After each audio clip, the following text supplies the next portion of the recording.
Oh, I've had that. I've had say it again? Biltong.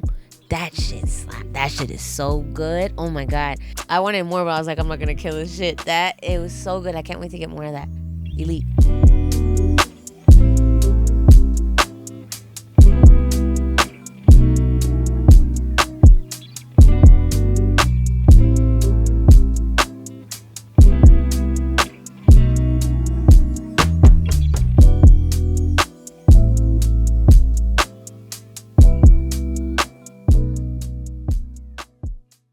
The second I landed, I could tell that everyone is very warm here, which is very beautiful. You guys seem to have a really open culture, open energy.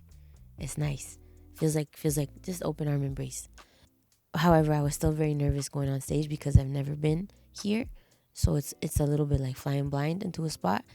And that on its own is nerve-wracking. But like anytime I do a festival, you're kind of shooting in the dark because when you're on tour, you're spoiled. You walk into a room and everyone is there to see you, and you just it's more of a solid safety net to jump into as opposed to a festival stage, because you don't know what fraction of the audience is here for this person and who's in the front and here's for that, and who's impatient, who doesn't want to hear you sing and wants. So I was a little nervous for those two reasons.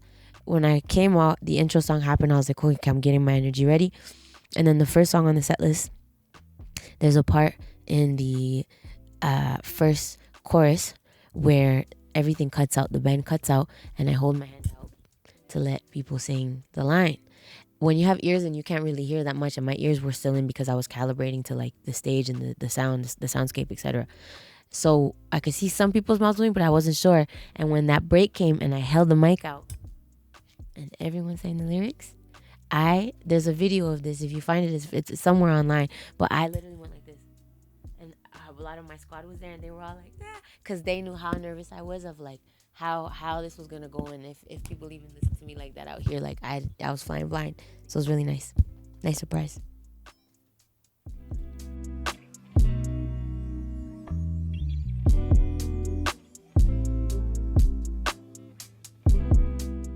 There's nothing like that. I was going to say there was one, but it wasn't even taken out for that. It was taken out because I've already spoken about that in a different song. But the scope, the range of topics is very wide.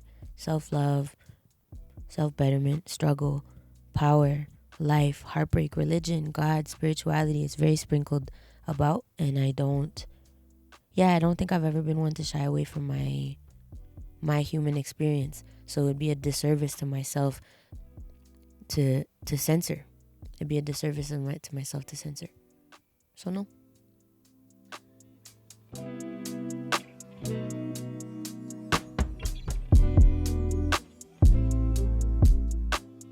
How did I think about the balance between the chaos and the peaceful side of things when building the album? I love what I do. I love making music. There's two things that I really love about what I get to do, and it's being on stage because you are very present, and also being in the studio because it is alchemy. It's literally taking what you're going through in your heart and then hearing music and hearing chords and them working together, and then whatever that elicits is what comes out. It's very, very, very pure. There's other things that I do that I dislike. To be honest with you, I don't love making albums because that purity all of a sudden has to be in the context of how many songs and when are we dropping and what's the artwork and who are the features and do the DSPs know, and there's just a lot of added elements that, again, I'm grateful. It's great problems to have because I'm not complaining, because I'm aware of how fortunate and how against the odds and statistically unlikely it is for me to be doing what I do. But transparently, it's not what I love. So I'm really lucky to have, with the years, been more trusting to my team, and I've learned to delegate a lot more. I've learned to I used to say this example before, but I think I've really embodied it now. The idea of having something so close to you that's so beautiful, but all you see is red, and you don't know that it's a rose, and you just don't know that it's a rose because of your vantage or your perspective, but your team has a better vantage point, and they're able to tell you, no, this is a rose, and you're fucking up right now. This belongs on the project here. So shout out to Biz, shout out to Jeremiah. They really helped out a lot.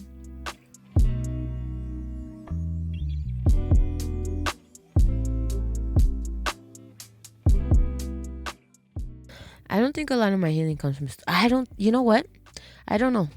I don't know how much of my. I don't think that a lot of my healing comes from studio sessions. Maybe in the grander scheme, because of what the songs can become, and then how they serve community, and then being of service is one of the most beautiful things that you could do in life. You know, like it's just really beautiful. So that, I think, inadvertently serves me back. But I'd be lying if I said it was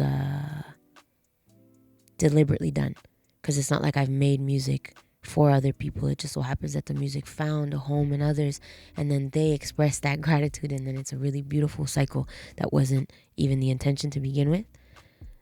So in that way, I'm sure it definitely helps contribute to like love and community, and feeling that I am in my vocation, and of service, and I've found purpose.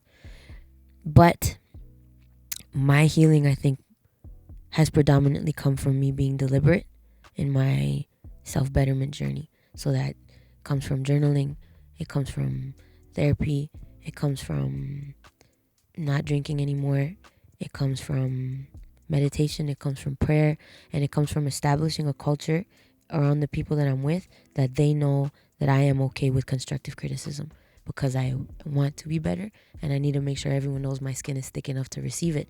But also I trust myself enough to have discernment to not listen to everybody, but be able to like smell where the truth is and then apply. I think that's where it comes from.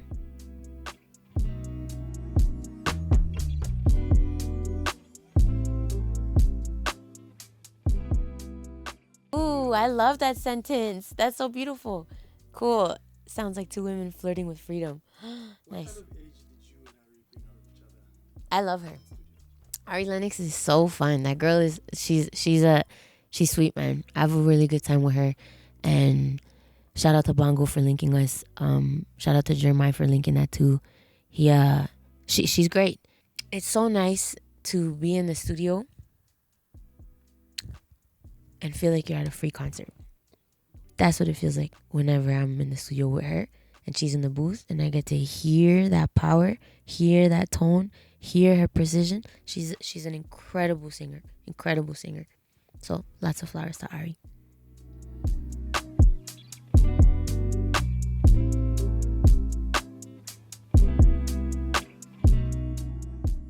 That's funny. How do I decide when to bring out the philosopher, the rapper, the romantic? I don't decide. I'm at the mercy of my mind sometimes when it comes to creativity. It's just whatever wants to come out. That's funny. I sound like Jekyll and Hyde, but I don't. It's alchemy. It's whatever state of life I'm in, and whatever kind of emotion the chords elicit is what controls what comes out, but it's never. I don't have the keys for that. I'm just at the mercy.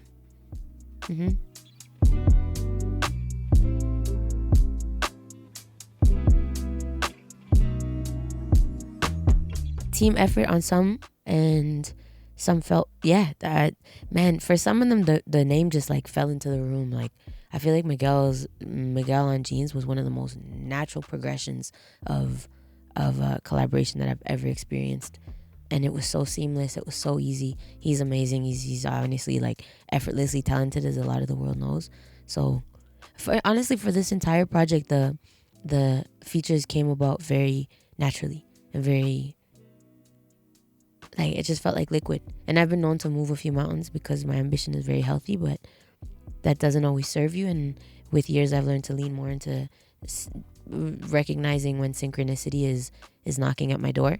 And for this project, it felt like a lot of things really like God just threw it off a cloud, and I said thank you, and then kept it moving.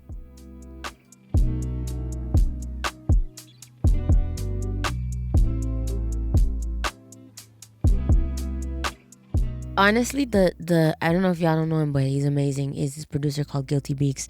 Guilty Beats produced Couldn't Be Me. Guilty Beats produced a chunk of Palo Santo along with my boy Tim Subi. He's an amazing producer, and I wish I mentioned this at the shows, that I was like, this song's one of my biggest songs produced by an African producer. So yeah, he's dope. Shout out Guilty. How did you guys We linked because Jeremiah knew someone from Thames's team, and he works a lot with Thames. And then we linked up, and it was our first session. Couldn't Be Me is what we made. Yeah, first session, second song of the day.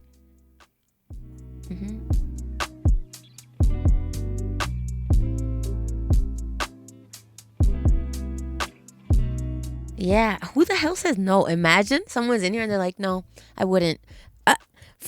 Yes, of course. It does something to the soul in a very beautiful way. If you listen to Palo Santo on my album, it's prevalent there. Guilty Beats brought some of that energy. And also, my family's from Colombia, and Colombia is a mix of cultures and energy and history. And we have a type of music called cumbia, and cumbia has a lot of Afro-Indigenous mix. And so it's nice because when I hear music from here, I definitely hear how much cumbia is derivative of that. Yeah, open. I'm open.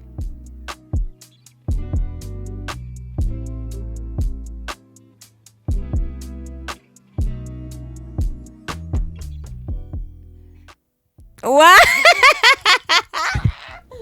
I know. This is just a long list, bro. There's not enough hours in the day. It's a long list.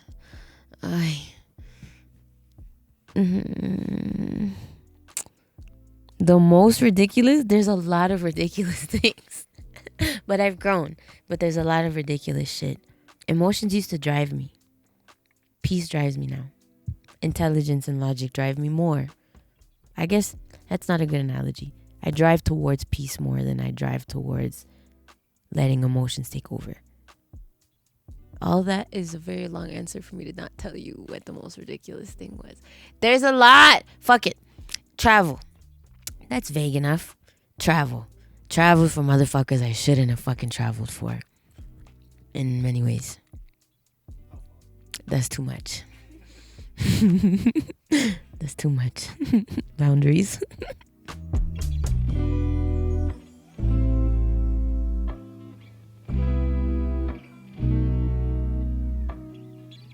Fail faster. Don't be afraid of failure. Get more familiar with it so that it doesn't affect you when it happens, because it's going to happen when you're in the pursuit of greatness. Usually that doesn't just come easily, so just get ready to climb some mountains, but learn to cultivate a level of enthusiasm that doesn't waver when you're in the face of failure, because it's going to give you a one-up on a lot of people that don't have that sort of fortitude. And work on yourself, because if you do get there and you get to the top of the mountain, but your soul isn't intact, or you're a shit person, or you're unhappy, or you're not going to even be able to savor the fruits of your labor. So you have to make sure that your soul is intact. And to circle back to failing faster, learn to establish a culture of accepting constructive criticism, and learn to view yourself objectively, because that's also a lot of people's blind spots, where they don't understand where they falter. They don't understand where they're weak. And it just helps to have people around you whose opinions you can trust. But this is why also the keeping your soul intact is important, because you have to make sure you have a relationship with your discernment. Because if you invite that sort of energy and that sort of culture, all of a sudden the criticism will start coming from every corner, and you just have to know which one is valid, which one I should apply, and who to take advice from too, So all of those things. Work on yourself, work on your soul, get comfortable with failure, and get comfortable with constructive criticism, and keep your enthusiasm up. Stay close to God, stay positive. That's it. I love you, South Africa. Shout out to Ice Cream Magazine. Beso. Ciao.